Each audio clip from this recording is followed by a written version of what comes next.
Hello साथियों, मैं मीनाक्षी शुक्ला एक बार पुनः आप सभी का स्वागत करती हूँ आपकी अपने प्लेटफॉर्म वनडे एग्जाम स्टडी में। तो चलिए शुरू करते हैं अपने आज की क्लास को। और आज की क्लास का जो हमारा टॉपिक होने वाला है आप सभी को पता चल गया होगा।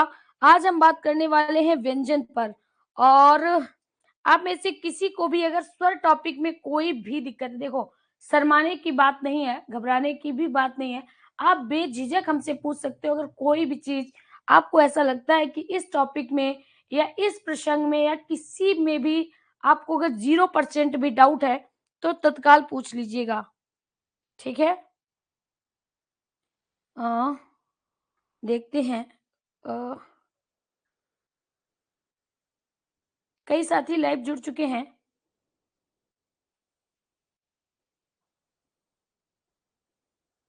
Shivani Tomar good evening, Devi good evening, Naymali Chauhan good evening. चलिए, और कोई? कोमल साहू नमस्कार। तो कल हमने बात कर ली थी स्वर पर, और स्वर की बात होते हुए यानी स्वर में कोई भी कंफ्यूजन नहीं होगा, स्वर आपने अच्छी तरह से पढ़ लिया होगा। अब हम बात करने वाले हैं व्यंजन पर। ज्योति निगम जी, क्या बफरिंग हो रही है? सोनिया राज, मोनिका, जिया राना, सभी को प्रणाम। आप रही हैं और भी। चले तो यहाँ पर बात करते हैं व्यंजन भाग 2 की। यानी सबसे पहला प्रश्न है व्यंजन किसे कहते हैं। यानी सबसे पहले जो पूछा जा रहा है, पहले कहा जा रहा है कि व्यंजन किसे कहते हैं। अब देखिएगा, जैसे ही व्यंजन आया तो यहाँ पर हमें ये बात याद रखनी है कि व्यंजन किसे कहते हैं। तो हम क्या कहेंगे? स्वर की सहायता से। देखिएगा, जैसे मान लीजिए व्यंजन क्या है? का है। व्यंजन क्या है? खा है। व्यंजन क्या है? गा है। व्यंजन क्या है? घा है। ये जो भी आपको दिख रहे हैं, का, खा, गा, टा, मा, ला, जा, फा, भा, ये सभी के सभी व्यंजन होते हैं। सभी के सभी क्या होते हैं? व्यंजन होते हैं। यानी जो व्यंजन में आप देख रहे हो कि एक ये लकीर होती है, व्यंजन में क्या होती है? ये लकीर होती है। और ये लकीर को हम क्या कहते हैं? ये जो लकीर होती है उसको क्या कहते हैं? हलंत कहते हैं। उस लकीर को क्या कहते हैं? हलंत कहते हैं। यानी प्रत्येक व्यंजन, जो प्रत्येक व्यंजन होता है, अगर उसके नीचे हलंत लगा है, अगर उसके नीचे हलंत लगा है तो उसका मतलब उसमें स्वर नहीं मिला है। अगर किसी भी वर्ण के नीचे ये हलंत आपको लगा दिखाई दे तो इसका मतलब वह स्वर रहित है, वह स्वर रहित है। अब हमने क्या लिख दिया? हमने लिखा सिर्फ ऐसे का। अब क्या इसके नीचे हलंत लगा? नहीं लगा।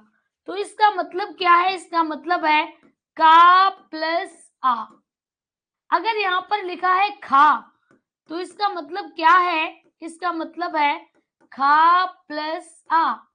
अगर इसके नीचे लिखा है गा तो इसका मतलब है गा प्लस आ। क्या है? गा प्लस आ। यानी हम ये बात अच्छी तरह से कह सकते हैं कि प्रत्येक व्यंजन के साथ स्वर अगर है तो हलंत नहीं होगा। यानी प्रत्येक व्यंजन वर्ण स्वर की सहायता से बोले जाते हैं। प्रत्येक व्यंजन वर्ण स्वर की सहायता से बोले जाते हैं। अगर व्यंजन के साथ स्वर नहीं होगा, अगर व्यंजन के साथ स्वर नहीं होगा तो व्यंजन के नीचे हलंत होगा। अगर व्यंजन के साथ स्वर नहीं होगा तो व्यंजन के नीचे हलंत होगा। जैसे मान लीजिए अगर यहाँ पर लिखा है, अगर यहाँ पर लिखा है त्रा, ध्यान दीजिए क्या लिखा है? त्रा। तो इसका मतलब क्या होगा? आधा ता और आधा रा। क्यों? क्योंकि त्रा के नीचे हलंत लगा है।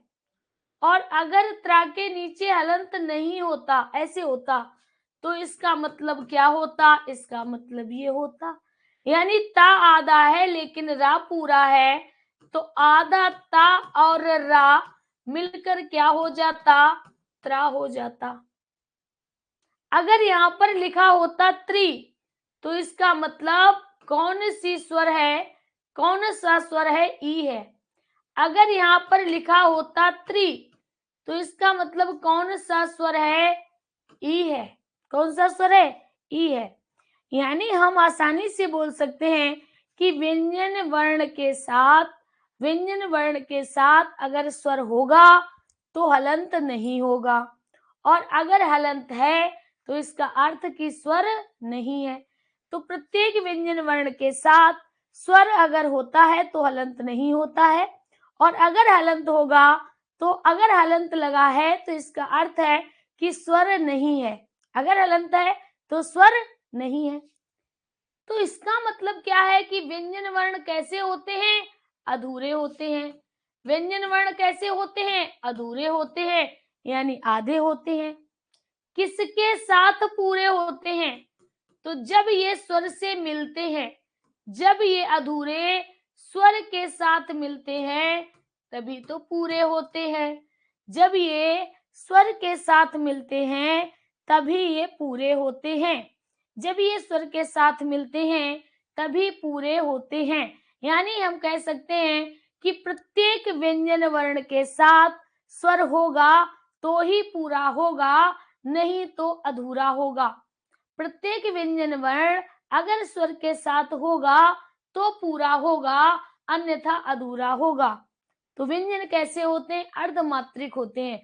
व्यंजन आधे वर्ण होते हैं। व्यंजन अधूरे वर्ण होते हैं। स्वर के साथ पूरे होते हैं। स्वर के साथ पूरे होते हैं। क्लियर? स्वर रहित होते हैं।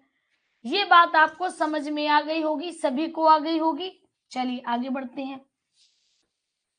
अब यहाँ पर देखिएगा, जो व्यंजन का डिवीजन किया गया है वो सबसे पहले किया गया है मुख्य रूप से। जब मुख्य रूप से पूछा जाए तो 3 भागों में डिवीजन होता है। अगर मुख्य रूप से पूछा जाए या उच्चारण के आधार पर पूछा जाए तो 3 भागों में है। उच्चारण के आधार पर 3 भाग में है। सबसे पहला स्पर्श, दूसरा अंतःस्थ और तीसरा ऊष्म। यानी हम कह सकते हैं कि व्यंजन के 3 पार्ट होते हैं। व्यंजन के मुख्य रूप से 3 पार्ट होते हैं: स्पर्श, अंतःस्थ, ऊष्म। स्पर्श, अंतःस्थ, ऊष्म। ठीक है। अब हम बात करते हैं प्राणत्व के आधार पर। किसके आधार पर? प्राणत्व के आधार पर। प्राणत्व के आधार पर 2 प्रकार होते हैं। प्राणत्व के आधार पर 2 प्रकार होते हैं। सबसे पहला होता है अल्प प्राण और दूसरा होता है महाप्राण। पहला क्या होता है? अल्प प्राण, दूसरा होता है महाप्राण। पहला होता है अल्प प्राण, दूसरा होता है महाप्राण। ठीक है। फिर तीसरा होता है घोषत्व के आधार पर। तीसरा होता है घोषत्व के आधार पर। कितने पार्ट होते हैं? 2 पार्ट होते हैं, सघोष और अघोष। सघोष और अघोष। फिर इसके बाद आता है उच्चारण प्रयत्न। उच्चारण प्रयत्न। कितने भाग होते हैं? 8 भाग होते हैं। कितने भाग होते हैं? 8 भाग होते हैं। तो यहाँ पर सबसे पहले हमने बात की कि व्यंजन किसे कहेंगे? स्वर के साथ बोले जाने वाले वर्ण। स्वर के साथ बोले जाने वाले वर्ण व्यंजन कहते हैं। या व्यंजन स्वतंत्र नहीं होते हैं, स्वर की सहायता से बोले जाते हैं। व्यंजन स्वर की सहायता से बोले जाते हैं। क्लियर? अब अगर पूछा जाए व्यंजन के कितने भाग होते हैं, तो मुख्य रूप से 3 भाग होते हैं: स्पर्श, अंतःस्थ, ऊष्म। प्राणत्व के आधार पर 2 भाग होते हैं: अल्प प्राण, महाप्राण। प्राणत्व के आधार पर 2 भाग होते हैं: अल्प प्राण, महाप्राण। ठीक है। फिर इसके बाद आता है घोषत्व। घोषत्व के आधार पर भी 2 प्रकार होते हैं: अघोष और सघोष। अघोष और सघोष। क्लियर? अब देखिएगा, अगला आता है उच्चारण। उच्चारण के आधार पर 8 प्रकार होते हैं। सबसे पहले स्पर्शी, स्पर्श संघर्षी, नासिक्य। स्पर्श, स्पर्श संघर्षी, नासिक्य। फिर इसके बाद आते हैं अर्धस्वर, उत्क्षिप्त, अर्धस्वर उत्क्षिप्त, उत्क्षिप्त को ही द्विगुण कहते हैं। ठीक है, उत्क्षिप्त को ही क्या कहते हैं? द्विगुण कहते हैं। फिर इसके बाद आता है पार्श्विक और प्रकंपित। पार्श्विक और प्रकंपित, इस तरह से जो हमारे उच्चारण प्रयत्न के आधार पर देखा जाए तो व्यंजन के 8 पार्ट होते हैं। व्यंजन के 8 पार्ट होते हैं। क्लियर? समझ में आ गए? तो सबसे पहले हम बात करते हैं व्यंजन की।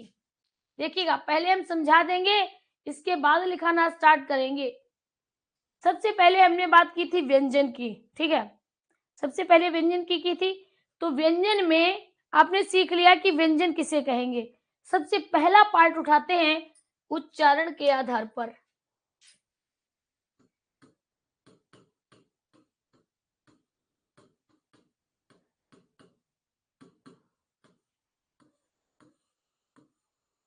उच्चारण के आधार पर कितने पार्ट किए गए? 3। उच्चारण के आधार पर कितने भाग किए गए? 3। सबसे पहला स्पर्श, स्पर्श वर्ण। दूसरा अंतःस्थ। तीसरा ऊष्म। अब देखिएगा, सबसे पहले स्पर्श। स्पर्श का अर्थ क्या होता है? छूना। स्पर्श का अर्थ क्या होता है? छूना। स्पर्श का अर्थ होता है छूना। और स्पर्श वर्ण में वर्ण कितने आते हैं? का से मा तक आते हैं। कितने आते हैं? का से मा तक आते हैं। तो जब भी आपसे स्पर्श वर्ण पूछा जाए तो पहली बात याद रखना कि स्पर्श वर्ण वे वर्ण होते हैं जिनमें जीभ, स्पर्श वर्ण वे वर्ण होते हैं, स्पर्श व्यंजन वे व्यंजन होते हैं जिनमें जीभ मुंह के अलग अलग भागों को स्पर्श करती है। जिनमें जीभ मुंह के अलग अलग भागों को स्पर्श करती है वे वर्ण स्पर्श व्यंजन कहलाते हैं। वे वर्ण स्पर्श व्यंजन कहलाते हैं। वे वर्ण स्पर्श व्यंजन कहलाते हैं। जैसे देखिएगा, इसमें कहां से आते हैं? का से लेकर मा तक आते हैं 25 वर्ण आते हैं। कितने वर्ण आते हैं? 25 वर्ण आते हैं। और इन 25 वर्णों को 5 वर्गों में रखा गया है। फिर से समझ लीजिएगा, स्पर्श व्यंजन का अर्थ है स्पर्श करे, छुए। कौन छुए? जीभ छुए मुंह के अलग अलग भागों को।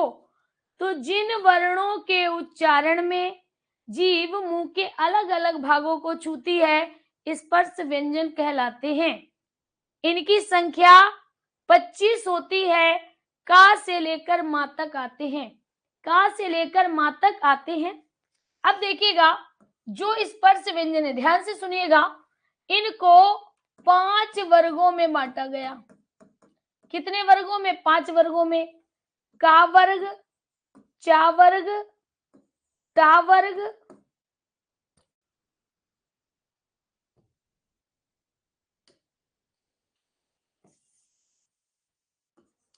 का वर्ग, चा वर्ग, टा वर्ग, ता वर्ग और पा वर्ग। तो कितने वर्गों में बांटा गया? 5 वर्गों में। अब अगर बात की जाए का वर्ग में कितने वर्ण हैं, का वर्ग में कितने वर्ण हैं, तो का क्या आ जाएगा? ध्यान दीजिएगा, का, खा, गा, घा, इंगिया, चा, छा, ता, ठा, डा, ढा, अणा। ता, पा, फा, बा, भा, मा। देखिएगा, कहां से शुरू हुए? का से। कहां तक गए? मा तक। तो हमने क्या कहा था? का से मा तक। वर्ण कहां से कहां तक आते हैं? तो का से मा तक आने वाले वर्ण कहां से कहां तक आते हैं? का से मा तक आने वाले वर्ण स्पर्श व्यंजन कहलाते हैं। इनकी कुल संख्या देखिए, 1 2 3 4 5। यानी का वर्ग में 5 है। एक वर्ग में कितने हैं? 5 है। 5 5 10 5 या 15 5 चको 20 पचम 25। यानी अगर 5 वर्ग हैं तो टोटल वर्ण कितने हो गए? 25 हो गए। हुए कि नहीं? कितने हुए टोटल वर्ण? 25 हो गए। अच्छा, अब यहां पर आते हैं, दूसरा आता है हमारा अंतःस्थ। ये आपका क्लियर हो गया, यानी स्पर्श व्यंजन आपके क्लियर हो गए। अब हम दूसरी बात करते हैं अंतःस्थ की, यानी दूसरा हम किस पर चलते हैं? अंतःस्थ पे चलते हैं। देखिएगा, अंतःस्थ की अगर हम बात करें तो आप लोगों को दिख रहा है सही से? ये बताओ। डार्क पेन यूज करें वरना आप लोग समझ नहीं पाएंगे। चलिए देखिएगा, अंतःस्थ की बात करें, अंतः मतलब अंदर, स्था मतलब स्थित, यानी जो ये वर्ण होते हैं वो अंदर स्थित रहते हैं। ये जो वर्ण है वो अंदर स्थित रहते हैं, यानी बीच में स्थित रहते हैं। ये जो वर्ण है वो बीच में स्थित रहते हैं स्वर और व्यंजन के। ये जो वर्ण है वो अंदर स्थित रहते हैं, बीच में स्थित रहते हैं स्वर और व्यंजन के। स्वर और व्यंजन के, इसीलिए इनको कहते हैं अंतःस्था, अंदर स्था, अंदर स्थित। तो अंदर रहने वाले वर्ण अंतःस्थ कहलाते हैं। इनमें 4 वर्ण आते हैं। कितने वर्ण आते हैं? 4 वर्ण आते हैं, या, रा, ला और वा। कितने वर्ण आते हैं? 4 वर्ण आते हैं, या, रा, ला, वा। कितने वर्ण आते हैं? 4 वर्ण आते हैं, या, रा, ला, वा, जिनमें से या और वा, इन दो को हम क्या कहते हैं? अर्ध स्वर भी कहते हैं। इनको हम क्या कहते हैं? अर्ध स्वर कहते हैं। इनको क्या बोलते हैं? अर्ध स्वर बोलते हैं। अभी हम आपके कमेंट को नहीं देख रहे हैं, आप लोग जो चाहे कमेंट करें, अभी आपके कमेंट को नहीं ले रहे हैं, पहले पढ़ा लेंगे फिर आपसे पूछेंगे, जहां पर डाउट है वहां पर आप पूछ लीजिएगा। आगे बात करते हैं ऊष्म। अच्छा, हमने आपको कई बार जीएस में उष्ण कटिबंध, उष्ण कटिबंध, उष्ण कटिबंध पढ़ाया है कि नहीं पढ़ाया है? तो जब भी बात ऊष्म की आती है तो ऊष्म का मतलब क्या होता है? गर्म होता है। ऊष्म का मतलब क्या होता है? गर्म। तो यहां पर याद रखना, जिन वर्णों के उच्चारण में, जिन वर्णों के उच्चारण में गर्म वायु निकले, क्या निकले? गर्म वायु निकले। अब गर्मी कब पैदा होती है? तो सबसे पहले मनुष्य ने जो आग की खोज की थी वो पत्थर से पत्थर रगड़ने के बाद हुई थी। यानी पत्थर से जब पत्थर रगड़ा तो चिंगारी उत्पन्न हुई। चिंगारी कब उत्पन्न हुई? क्योंकि ऊष्मा हुई। ठीक वैसे ही जिन वर्णों को बोलने में, जिन वर्णों को बोलने में जीभ में रगड़ ज्यादा उत्पन्न होती है, जिन वर्णों को बोलने में जीभ में रगड़ ज्यादा उत्पन्न होती है उनको ऊष्म वर्ण कहते हैं। उनको ऊष्म वर्ण कहते हैं। उनमें कौन कौन से वर्ण आते हैं? उनमें आता है शा, खा, शा, हा। कितने वर्ण आए? 4 वर्ण आए, शा, खा, शा, हा। सा, खा, सा, हा। तो उच्चारण के आधार पर यही स्वरों का विभाजन किया गया, यही स्वर का विभाजन किया गया। अब देखिएगा, थोड़ा और आपको ले चलते हैं दूसरी दुनिया में। दूसरी दुनिया में इसका मतलब ये नहीं कि हम तुमको दूसरी दुनिया में ले जाएंगे, थोड़ा और आपको इससे थोड़ा इतर बताते हैं। दिख रहा है सभी को? चलिए अब देखिएगा, इसके बाद साथियों आपने सुना होगा संयुक्त व्यंजन। सभी लोग बताइए संयुक्त क्या होता है? संयुक्त क्या होता है? संयुक्त किसे कहते हैं? संयुक्त किसे कहते हैं? देखिएगा, संयुक्त, चाहे संयुक्त स्वर हो, चाहे संयुक्त व्यंजन हो, चाहे संयुक्त वाक्य हो, है ना, यहां पर कहा गया संयुक्त व्यंजन। तो जब भी संयुक्त का नाम आए तुम लोग एक बात याद रखना, दो से मिला या दो से मिलकर, दो से मिला या दो से मिलकर, दो से मिला याद रखना, ये ज्यादा अच्छा है। कहता है संयुक्त व्यंजन, तो दो से मिला व्यंजन, यानी दो व्यंजन से मिलकर जो व्यंजन बनेगा, जो दो व्यंजन से मिलकर, दो व्यंजन से मिलकर जो व्यंजन बनेगा वो संयुक्त व्यंजन होगा।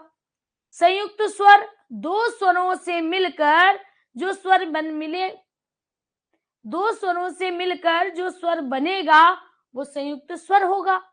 संयुक्त क्रिया, दो क्रियाओं से, संयुक्त क्रिया दो क्रियाओं से मिलकर जो क्रिया बनेगी वो संयुक्त क्रिया होगी, है ना। संयुक्त वाक्य, दो वाक्यों से मिलकर जो वाक्य बनेगा वो संयुक्त होगा। चीजों को रटे नहीं तो चीजें और क्लियर हो जाएंगी, बट अगर रटने की कोशिश की तो फिर आई एम सॉरी कहने का मतलब तो फिर नहीं सीख पाओगे। बट समझो, हिंदी को भी हम आपको समझा रहे हैं, लोग हिंदी को रूल बाय रूल ऐसे बता देते हैं, आप लोग रटते रहो। यहाँ पर कहते हैं संयुक्त व्यंजन, तो संयुक्त व्यंजन में आपने क्या सीखा कि दो व्यंजन से मिलेगा। कैसे मिलेगा? दो व्यंजन से मिलेगा। इनकी संख्या कितनी है? चार है। कौन कौन सी? छ, त्र, ज्ञा, स्रा। अब आप में से कुछ लोग ऐसे होंगे जो कहेंगे मैम आप तो कह रही हैं दो व्यंजन से मिलकर बना, दिखाई तो यहाँ एक ही रहा है। बिल्कुल सही, दिखेगा तो एक ही। क्यों? क्योंकि दो जुड़े तब एक बना, दो जुड़े तब एक बना। कैसे? सबसे पहले है छा, देखिएगा सबसे पहले है छा, किससे मिलकर बना होगा? का प्लस खा, जिसमें से पहला वाला वर्ण हमेशा आधा रहेगा, पहले वाला वर्ण हमेशा आधा रहेगा, तो का प्लस खा छा हो जाएगा। दूसरा त्रा, ता प्लस रा, त्रा हो जाएगा। ज्ञा, जा प्लस वा, ज्ञा हो जाएगा। और शा प्लस रा, पहले वाला वर्ण आधा रहेगा तो सभी में हलंत रहेगी, सभी में हलंत रहेगी। अब आपको यहां तक कोई भी अगर डाउट है तो आप बेशक पूछ लो, सभी साथी हमसे बेशक पूछ सकते हैं। यहां तक अगर आप में से किसी भी हमारे सहयोगी को कोई भी डाउट है तो फटाफट वो पूछ ले। लवली, गुड़िया, शिवाजी नो डाउट, जिया राणा नो डाउट, रूपवती कुशवाहा सब क्लियर। कभी कभी तो हमें ऐसा लगता है, पता है क्या कही दे, हमको तब ऐसा लगता है कि आप लोग हमसे कुछ पूछते ही नहीं है, जो भी बताओ आप कह देते हो क्लियर। शर्माते तो नहीं हो? कभी कभी कल हमने रात में सोचा कि ऐसा नहीं, ये लोग शर्मा रहे हो तभी नहीं पूछते।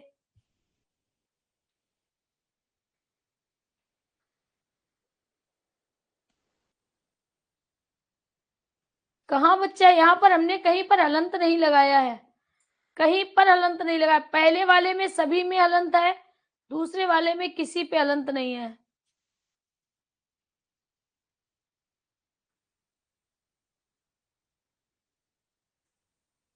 राधिका कहाँ हलंत है?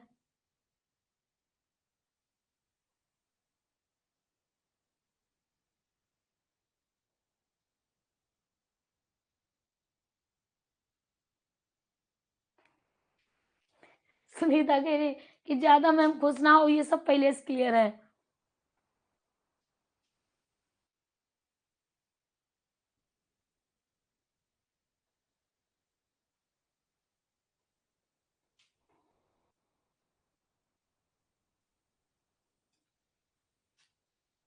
चलिए, धन्यवाद रीमा जी, बस रिजल्ट और हमारा इससे ही क्लियर हो जाए।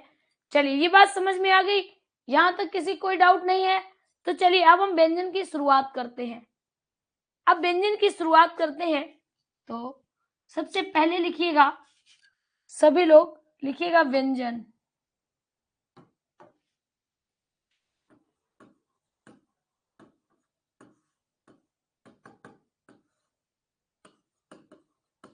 लिखना स्टार्ट करिएगा। स्वर की सहायता से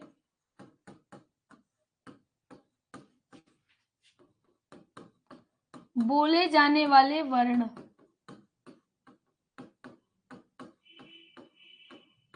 यानी जो वर्ण स्वर की सहायता से बोले जाते हैं वो व्यंजन कहलाते हैं।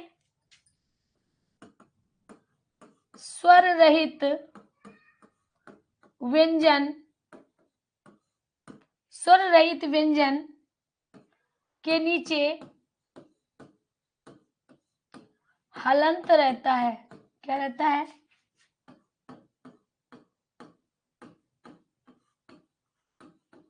जो व्यंजन स्वर रहित होगा, स्वर रहित व्यंजन के नीचे हलंत रहता है।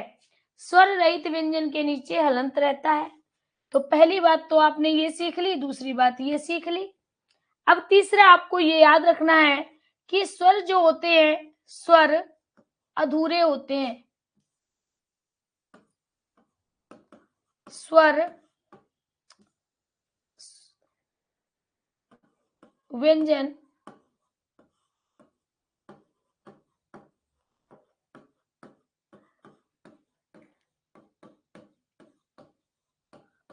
व्यंजन अधूरे रहते हैं। व्यंजन कैसे रहते हैं?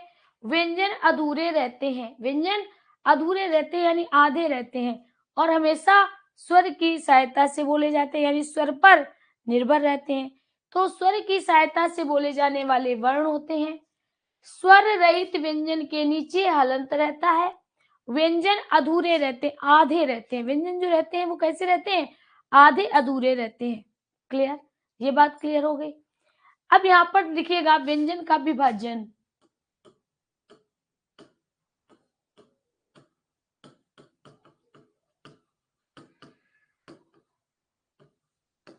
व्यंजन के विभाजन, अगर कुछ छूटा होगा तो उसको आगे करवा देंगे। ठीक है, अब यहाँ पर लिखना है व्यंजन का विभाजन।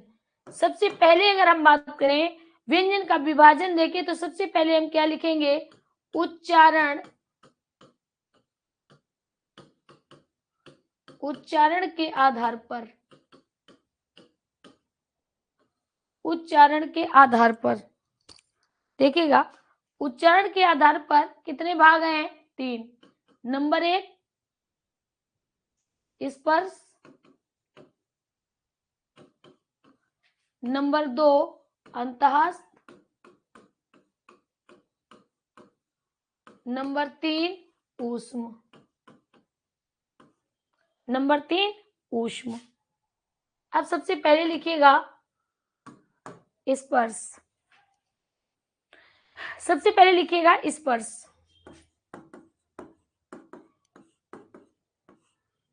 स्पर्श व्यंजन किसे कहते हैं? तो क्या लिखोगे? स्पर्श का अर्थ होता है छूना।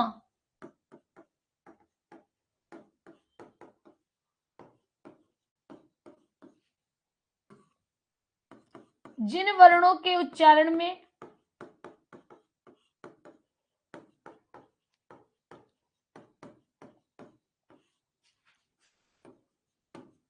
जीव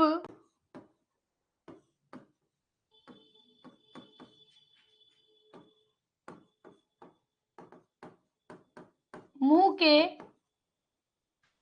अलग अलग भागों को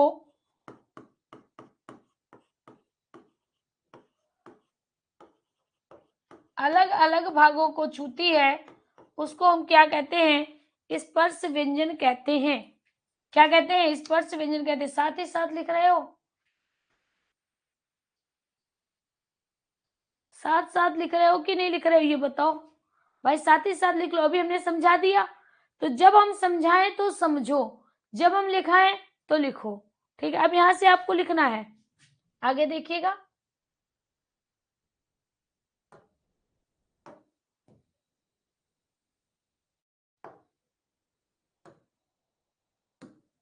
देखिएगा कहते हैं स्पर्श का अर्थ होता है छूना। जिन वर्णों के उच्चारण में जीभ मुंह के अलग अलग भागों को छूती है उनको हम स्पर्श व्यंजन कहते हैं। स्पर्श वर्णों की संख्या, स्पर्श वर्णों की संख्या, स्पर्श वर्णों की संख्या कितनी होती है? तो 25 होती है। स्पर्श वर्णों की संख्या कितनी होती है? 25 होती है। और डा और ढा अलग से होते हैं, यानी दो वर्ण आपके अलग से गिने जाते हैं, डा और ढा, तो इनकी संख्या कितनी हो जाती है? 27 हो जाती है। कितनी होती है? 27 हो जाती है। ठीक है, अब अगला बात करते हैं स्पर्श वर्णों के वर्ग। स्पर्श वर्णों के वर्ग, यानी स्पर्श वर्णों के वर्ग कितने होते हैं? 5 होते हैं। का वर्ग, चा वर्ग, टा वर्ग, ता वर्ग और पा वर्ग, और पा वर्ग। तो कितने वर्ग होते हैं? 5 वर्ग होते हैं। का वर्ग, चा वर्ग, टा वर्ग, ता वर्ग, पा वर्ग, यानी टोटल वर्ण कितने हैं? 25। दो डा और ढा हो गए, तो टोटल संख्या कितनी हो गई? 27 हो गई। अब अगर पूछे इनमें कहां से कहां तक वर्ण आते हैं, तो का से लेकर मां तक, का से लेकर मां तक सभी वर्ण, का से लेकर मां तक जितने भी वर्ण हैं सभी वर्ण आपके स्पर्श वर्ण कहलाते हैं। का से लेकर मां तक सभी वर्ण आपके स्पर्श वर्ण कहलाते हैं, स्पर्श वर्ण कहलाते हैं। क्लियर? सभी ने लिख लिया? सभी ने लिख लिया यहां तक? क्यों किसी को डाउट नहीं दिखेगा। अब ये नहीं लिखाएंगे कि का वर्ग में कौन से वर्ण आते हैं, ये भी लिखा दें क्या? आप बताओ, वो भी लिखा देंगे। अभी आगे जो सारणी बनवाएंगे ना उसमें ये सब लिखाएंगे, जो आगे सारणी बनवाएंगे ना उसमें लिखाएंगे ये सब, अभी इनको नहीं लिखा रहे। ठीक है, आगे लिखिएगा अंतःस्थ।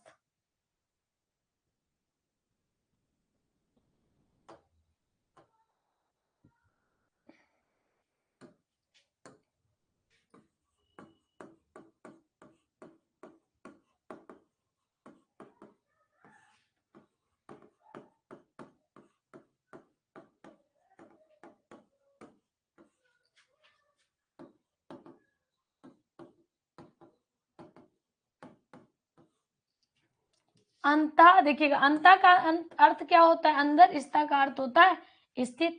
तो हम क्या कहेंगे? जो वर्ण मुंह के अंदर,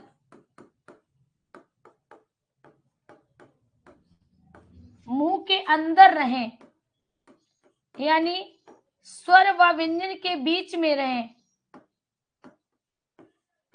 स्वर व्यंजन के बीच में रहें, स्वर और व्यंजन के बीच में रहें, वो वर्ण क्या कहलाते हैं? अंतःस्थ कहलाते हैं। अगर पूछा जाए कि इनकी संख्या कितनी है, तो इनकी संख्या 4 होती है। कौन कौन से? या, रा, ला और वा। इनकी संख्या कितनी होती है? 4 होती है। या, रा, ला और वा, या, रा, ला और वा, या, रा, ला, वा।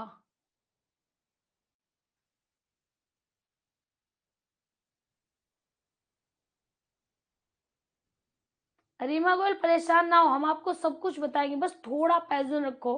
ठीक है, कि 27 होगा, 25 होगा, सब कुछ बताएंगे। बस आप अभी जो बता रहे ना सिर्फ आप उसको लिपिबद्ध कर लीजिएगा। अगर आपसे कभी भी पूछे जाए स्पर्श वर्ण कितने होते हैं, तो आपको हमेशा स्पर्श वर्ण की संख्या 27 देनी होगी। उसका कारण क्या होगा, कब देनी होगी, ये हम आगे बताएंगे। ठीक है, कब 25 देनी होगी, कब 27 देनी होगी, ये हम आगे बताएंगे। आगे बढ़ते हैं।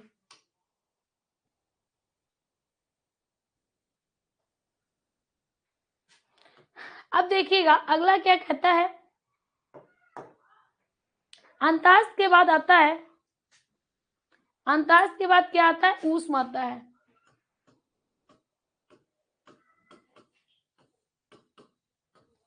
अंतास के बाद क्या आता है? उस वर्ण आता है। उस वर्ण में क्या लिखेंगे?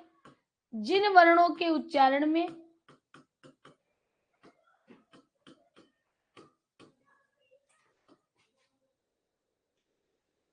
जिन वर्णों के उच्चारण में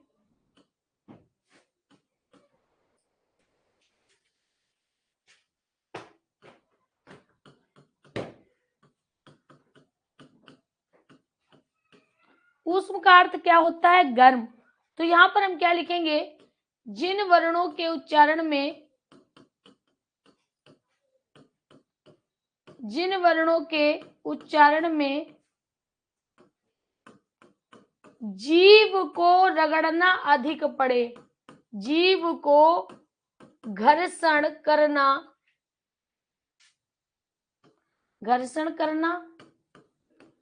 या रगड़ना अधिक पड़े, जिन वर्णों के उच्चारण में जीव को घर्षण करना या रगड़ना अधिक पड़े, उन्हें ऊष्म वर्ण कहते हैं। उन्हें ऊष्म वर्ण कहते हैं। अब अगर पूछा जाए कि इनकी संख्या कितनी है, तो इनकी संख्या 4 है। कौन कौन सी? शा, खा, शा, हा। इनकी संख्या कितनी है? 4 है। शा, खा, सा, हा। क्लियर? ये 4 जो है ना, ये जो 3 पार्ट है, ये मेन है, ये मुख्य है आपके। ठीक है। फिर यहाँ पर जो अगला पार्ट आता है, जिसको हम ऊष्म वर्ण कहते हैं, ये मैटर नहीं करता। वो मैटर नहीं, सॉरी, जो संयुक्त वर्ण होते हैं वो मैटर नहीं करते। तो यहाँ पर लिख लीजिएगा संयुक्त वर्ण, लेकिन लिखा देते हैं, पेपर में पूछा जा सकता है। तो यहाँ पर संयुक्त वर्ण, संयुक्त वर्ण जो है ना, वो विभाजन के बाहर है। जो संयुक्त वर्ण है वो विभाजन के बाहर है। तो जैसे बात की गई संयुक्त वर्ण किसे कहते हैं, तो याद रखिएगा,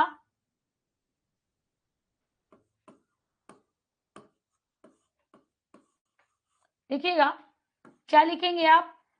दो व्यंजनों के योग से, दो व्यंजनों के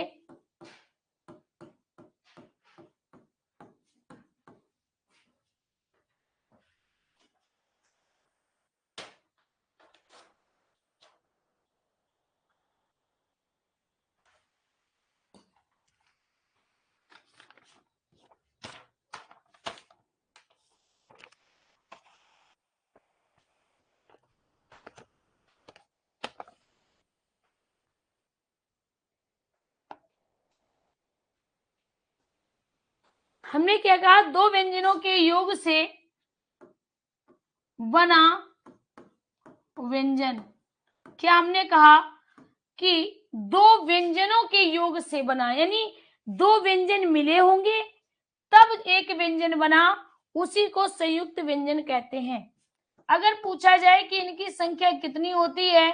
4 होती है। कौन कौन से? छ, त्र, ज्ञा और स्रा। कौन कौन से होते हैं? छ, त्र, ज्ञा और स्रा। कौन कौन से होते हैं? छ, त्र, ज्ञा और स्रा। अब देखिएगा,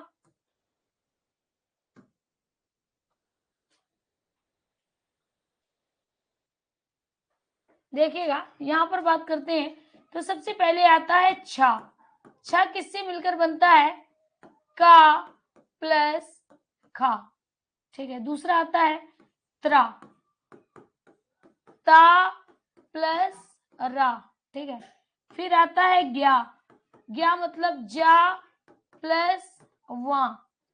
फिर आता है स्रा, स्रा की बात करें तो शा प्लस रा, सा प्लस रा।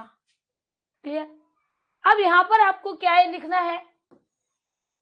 संयुक्त वर्ण में, संयुक्त व्यंजन में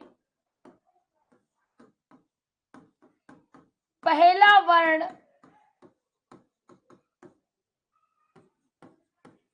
सदैव आधा होता है, आधा रहता है, या भाई देखिएगा, संयुक्त का मतलब होता है जुड़ना, और जुड़ेगा कब, जब उसके साथ स्वर नहीं होगा।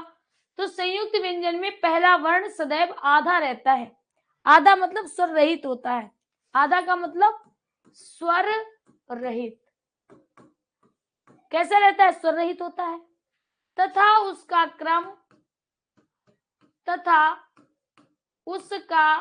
क्रम पहले वर्ण के बाद आता है। पहले वाले वर्ण के बाद आता है। वर्ण के बाद आता है।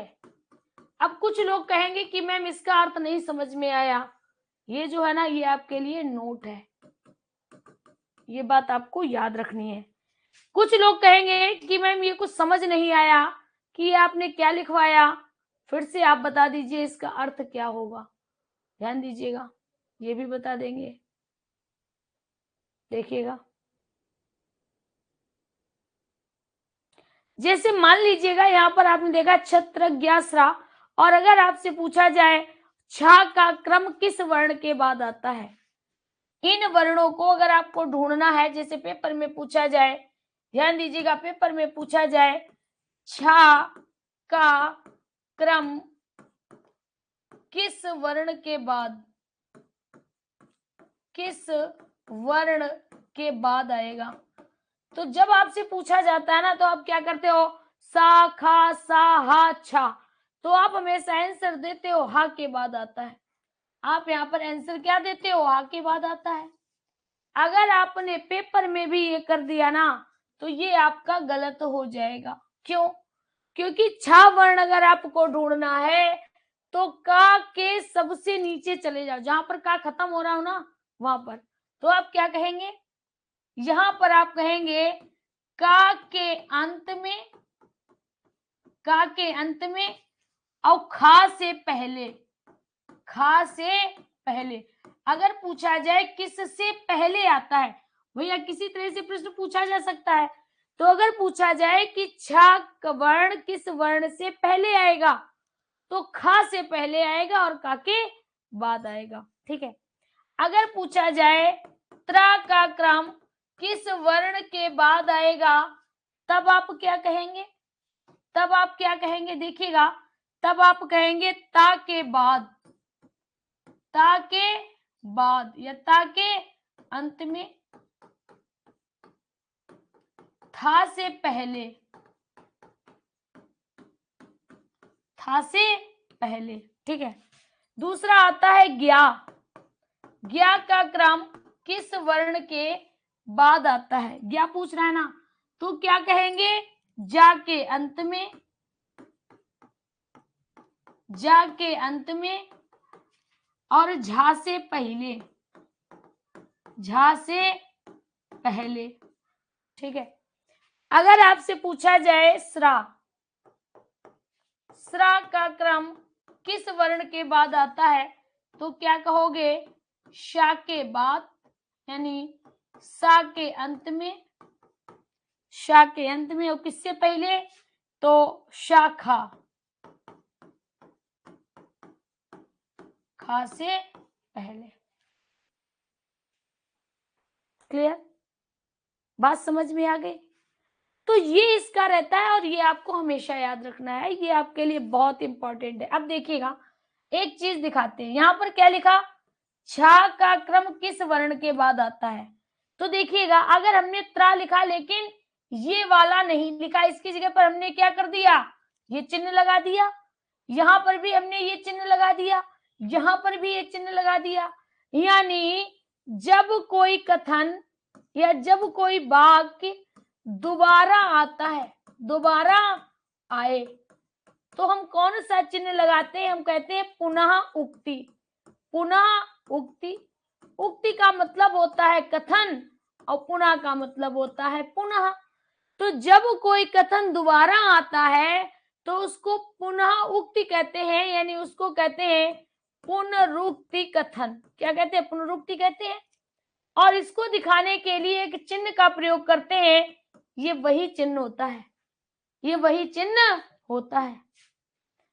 तो आई होप हमारे साथियों को क्लास अवश्य ही पसंद आई होगी। क्लास आज की बहुत ही महत्वपूर्ण थी, उबाऊ नहीं थी। पूरी क्लास में एकदम खिंच के आपकी क्लास हुई और जो स्वर का जो व्यंजन था, व्यंजन का पहला अध्याय हमारा निपट गया मात्रा व उच्चारण के आधार पर।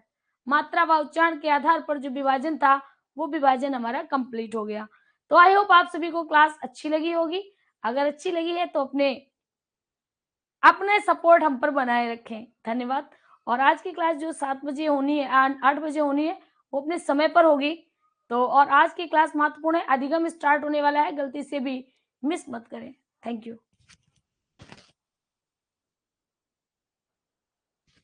मतलब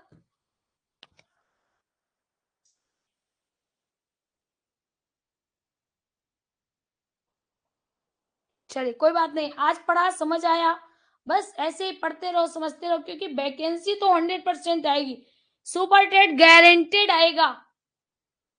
और अगर आने के बाद आपको इतना समय नहीं मिलेगा जो आप अपनी तैयारी कर पाए। इसीलिए आपने देखा होगा कि अब जो आपकी स्पीड है, कुछ स्पीड हमने बढ़ा दी, हर सब्जेक्ट की स्पीड बढ़ाई है। ठीक है, तो चलिए मिलते हैं कल फिर से इसी समय इसी चैनल पर एक नए सब्जेक्ट के साथ, संस्कृत की क्लास के साथ। Thank you.